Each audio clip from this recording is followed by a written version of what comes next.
14 yoshdan 21 yoshga qadar o'smirlik davri, balog'atga yetadigan davr, ayni qalqib turgan o'zgaradigan davr.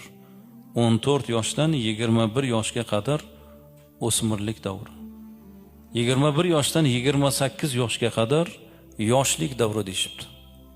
O ishlasa charchamaydigan, oyog'ini tegidan o't chaqnaydi degan davr mana shu davr.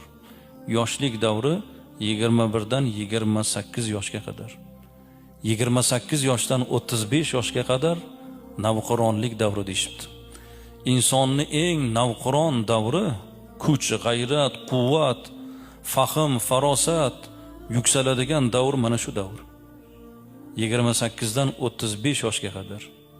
35 yoshdan yuqorisini komillik davri deyishibdi. Payg'ambarimiz alayhissalom nega 40 yoshda payg'ambar bo'ldi? Vaholanki Rasulullohni 25 yoshda ham, 30 yoshda ham komil aqllari bordi. İnsoniyliklari mukammal edi. Lekin inson shunday bo'lsa-da 40 yoshdan keyin mukammal bo'ladi. Uni dunyo qarashi, tafakkuri.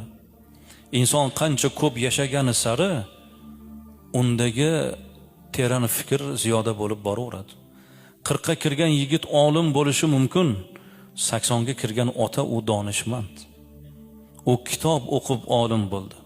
80 ga kirgan ota u kishini hayot donishmand qildi.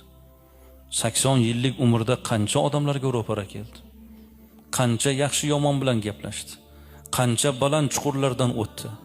Hayot insonni donishmand qildi.